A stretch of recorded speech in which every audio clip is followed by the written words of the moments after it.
zao ni 2000, 1000, 5000. Inakwenda na fungwa ile. Alafu natafutwa mtu unaitwa mwarobaini.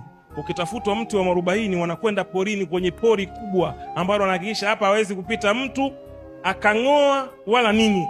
Yanatafutwa maji ya maiti, alafu yanatafutwa maji yanayokaa nungwi. Yale maji yanayozunguka pale nungu.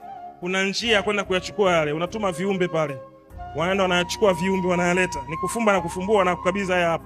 Unayachukua yale maji ya nungwi pale, unachukua na maji ya maiti.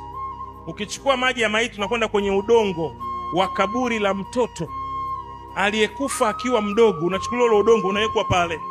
Inasomwa dua inaitwa wal mashariq wal magharibi. Alafu ule udongo unaingizwa kwenye shimo, unachukuliwa mtu wa mwarobaini unapandwa, linachukuliwa jina lako linawekwa pale. Wanasema kama huu mwarobaini utakavyokuwa unakuwa, matatizo yake yazidi huyu. Yasije kuisha matatizo yake.